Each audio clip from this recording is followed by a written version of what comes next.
1학기는 워밍업에 불과했지. 좋아, 내일부터 갓생이다. 완벽 계획. 달라진 내 모습을 보여주마. 한다면 한다. 진정한 프로는 첫날부터 무리하지 않는 법. 오늘까지만 놀아야지. 딱 오늘까지만. 진짜 레알 오늘까지만. 좋아, 오늘부터 다시 태어나는 거야. 여러분, 여름방학 잘 보내고 계신가요? 학생들에게 이 방학 기간은 양날의 칼과도 같은 기간인데요. 학기 중과는 달리 수업이나 시험 스케줄에 얽매이지 않고 자신의 부족한 점을 향상시킬 수 있는 기간이기도 하지만 또 한편으로는 너무 또 시간이 길기 때문에 나태해져서 허송세월을 보낼 수 있는 기간이기도 합니다. 그래서 오늘 이 시간에는 이 방학 기간을 알차고 꽉 차게 보낼 수 있는 방법에 대해서 파헤쳐 보려고 합니다. 오늘 저와 함께 해주실 전문가 선생님을 모셔보도록 하겠습니다. 선생님, 안녕하세요. 안녕하세요. 여러분 반갑습니다. 설보연입니다. 저는 서울대학교에서 교육학을 전공하고 교육학과 자기주도학습법을 가르치고 있는 설보연이라고 합니다. 반갑습니다. 반갑습니다, 선생님. 네. 자, 이 여름방학 시즌에 딱 맞는 주제가 아닌가 싶은데요. 앞서 영상에서 봤듯이 우리가 처음에 방학을 시작할 때는 막 열정이 넘쳐서 맞아요. 계획도 짜고 처음에는 좀 잘 지키다가 결국 어영부영하다가 방학이 끝나버리는 경우가 많거든요. 네, 맞습니다. 특히 여름방학은 겨울방학에 비해서 정말 짧습니다. 이때 또 다른 문제가 마음이 막 조급해진다는 건데요. 네, 방학 기간에 성적을 역전하는 애들이 많대. 나도 제대로 보여줘야 돼. 이런 생각들 때문에 한편으로는 불안해져서 아무것도 못하게 되는 경우가 굉장히 많이 있습니다. 맞아요. 그러니까 마음은 굉장히 조급한데 맞아요. 뭘 해야 될지 모르는 거예요. 게다가 이 오락가락한 날씨 탓에 더 몸이 막 축축 처지는 계절이잖아요. 그렇죠? 그래서 이럴 때일수록 더 효과적인 공부법이 절실한 것 같아요. 그래서 선생님, 네. 오늘 이 시간에 네. 여름방학 알차게 보낼 수 있도록 공부법 알려주시면 좋겠습니다. 네, 알겠습니다.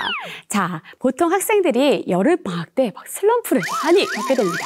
그 이유는 크게 두 가지로 볼 수 있습니다.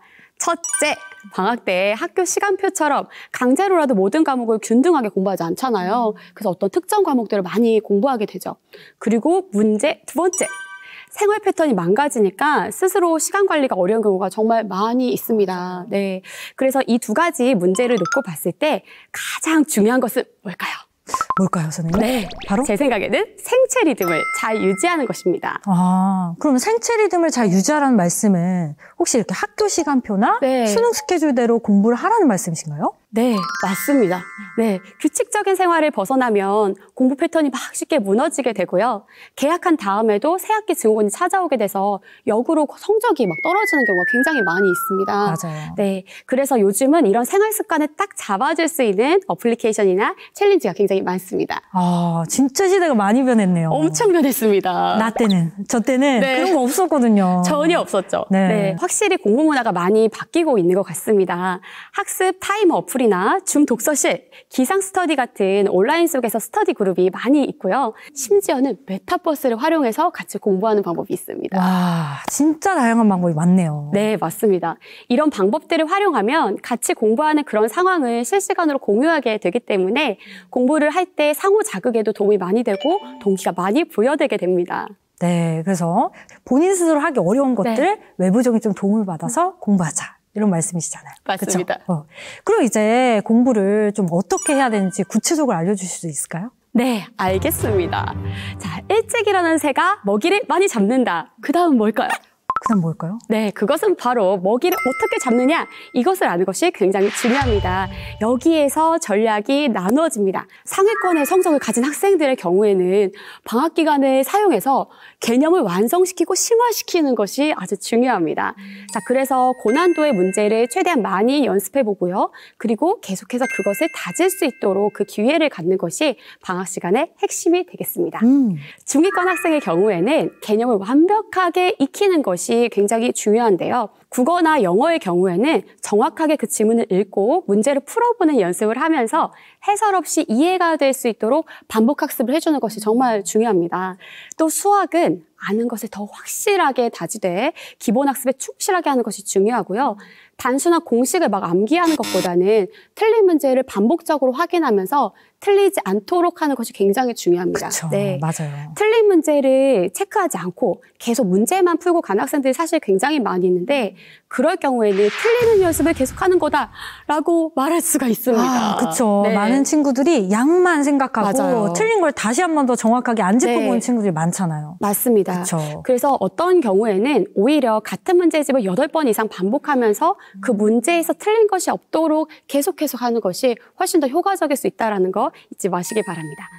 자, 그래서 방학 때마다 학생들이 흔히 다음 학기에 대한 예습 중심의 공부를 하는데 복습 중심의 기본 다지기가 중요하다. 이런 말씀을 해주신 거예요. 그렇죠? 네, 맞습니다. 방학 기간에는 이렇게 예습과 복습의 균형을 맞추는 것이 정말 중요한 포인트인데요. 이 밸런스를 만약에 유지하시기가 너무 어렵다.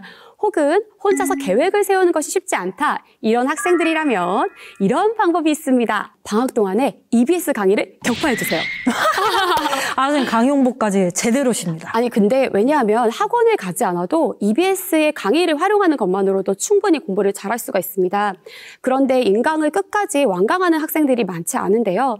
방학을 시작하기 전에 어떤 부분을 어떻게 공부할지 아예 계획표를 세워놓고 오전 시간에 혼자 공부를 하지 못할 때 그 시간들을 강의를 듣는 시간으로 만드시기를 추천드리고 싶습니다. 맞아요. 네. EBS에 긴 강의만 있는 게 아니라 네. 방학 동안에 들을 수 있는 짧은 강의들도 굉장히 많거든요. 맞습니다. 맞아요. 왜냐하면 혼자서 긴 공부를 할 수가 없기 때문에 오전에는 개념을 정리하는 시간, 그래서 EBS 강의를 보는 시간 이렇게 정해주시고 오후에는 강의 본 내용을 중심으로 해서 부족한 부분을 복습하는 시간으로 계획하시면 이 자기주도 학습력이 뛰어나지 않은 친구들도 수월하게 공부를 하실 수가 있습니다. 맞아요. 그리고 여러분들이 생각하는 것보다 EBS 강의가 진짜 고퀄입니다. 더 고퀄이에요, 생각보다 네. 더. 그럼 탐구 영역도 국영수처럼 전부 개념 다지기로 공부하면 될까요?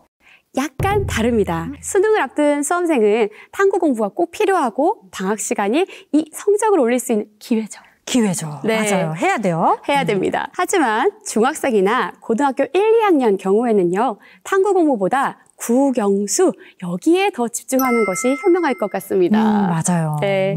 지금 국영수도 안 되는데 탐구만 네. 하면 안 되겠죠. 맞습니다. 특히 수학과 영어는 내신과 수능 준비 과정이 같다고 볼 수 있기 때문에 시간, 노력, 이해, 암기가 같이 병행해서 가야 되는 과목이기도 하고요. 특히 국어 보시면 반복적인 연습, 이 학습 이것이 굉장히 필요한 과목이거든요. 그래서 탐구 영역은 학기 중에 최대한 열심히 집중하시고요. 방학 때는 국영수, 기본기를 충분히 다지시는 것으로 하셔도 내신은 문제 없을 거라고 봅니다. 네, 아주 좋은 말씀이시네요. 네. 제가 다시 한 번 더 정확하게 정리해 드릴게요. 첫 번째, 학기 중과 같이 생체 리듬을 유지할 것. 두 번째, 성적에 따라 상위권은 고난도 10만 문제까지 열심히 풀어보고 중하위권은 개념부터 제대로 체크할 것. 세 번째, 탐구 영역보다는 국영수 등 이해와 노력이 더 필요한 과목을 집중할 것. 네, 이렇게 이 정도만 우리가 해도 정말 알찬 방학이 될 수 있을 것 같은데요. 네, 어렵고 막막하다면 필요할 때 언제나 들을 수 있고 이해가 안 되는 부분을 반복해서 볼 수 있는 EBS 강의를 이용할 수도 있으니까요. 꼭 필요한 스스로의 효율적인 학습 계획을 세워서 알찬 방학 만드시길 바라겠습니다. 네, 성적 역전의 기회를 만드는 여름방학. 여러분의 알찬 여름방학을 저도 응원하겠습니다. 우리 모두 화이팅!